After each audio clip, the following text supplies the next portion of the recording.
Let me thank all of you, not only for being here today, but for your work over the years for human rights. And there is no human right that I know that is more important than to say loudly and clearly, health care is a right of all people, not a privilege. And Roseanne is absolutely right. All of the pundits always tell us what we cannot accomplish until the day after we accomplish it. And that's been the story of struggle, civil rights struggle, women's rights struggle, gay rights struggle, disability rights struggle. Can't be done, can't be done, can't be done. But I'm here to tell you that what can be done is that we end the international embarrassment of the United States of America, our great country, being the only major country on earth that does not guarantee health care to all people as a right. And together, we are going to end that embarrassment. Yes. We have heard, we all know the tragedy that exists when people have no health insurance or when they are underinsured. The nurses here know it perhaps better than anyone else. You talk to nurses and you talk to doctors, and you know that every single year, thousands of our fellow Americans die because they don't go to the doctor when they should. And then the doctor and the nurse say, well, why didn't you come in when you were first sick? And they say, well, I didn't have any health insurance. I didn't have any money. Or maybe I did have insurance, but my deductible was so high, I just couldn't afford to take the money out of our pocket. That should not be the case in America. When you're sick, you should go to the doctor. When you go to the hospital, you should not come out in bankruptcy.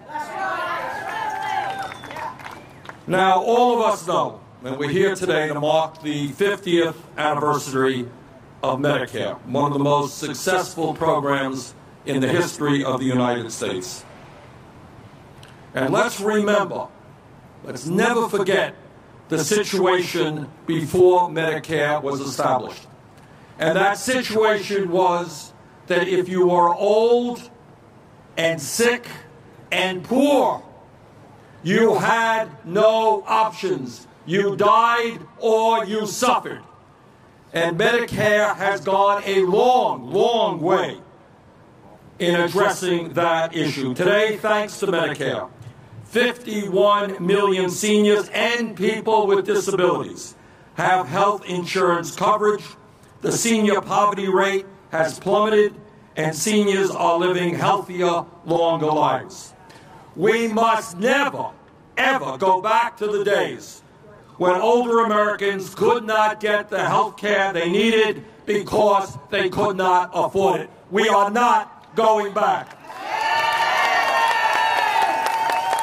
And when I hear politicians like Jeb Bush and others talking about phasing out Medicare, that ain't going to happen. And when I hear other politicians talking about raising the retirement age in Social Security, they think workers should be working to 68, 70 years of age. That's not going to happen. We're going to expand Social Security benefits. We're not going to cut them. Brothers and sisters, the time has come. The time has come to say that Medicare is an excellent program for senior citizens in this country. But the time has come also to say that we need to expand Medicare to cover every man, woman, and child as a single-payer national health care program. And that is exactly the legislation that we will be offering in the very near future. We must move toward a health care system which is based on providing quality care to all of our people rather than worrying about the profits of the insurance companies. We must move toward a health care system which ends the absurdity of Americans paying by far the highest prices for prescription drugs in the world. We got doctors all over this country writing prescriptions. Working people can't afford those prescriptions because drug companies just manufacture these prices. And we are going to negotiate through Medicare prices for pharmaceuticals.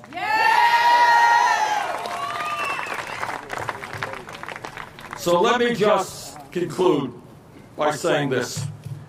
Health care is an issue that touches every man, woman, and child in this country. We all get born, we all die, we all get sick. And as a moral society, what our job is to come up with two basic approaches. Number one, do we believe that everybody should be entitled as a right to health care? And if we believe that, our next problem, next issue that we have to resolve is how do we provide that health care to all people in a cost-effective way?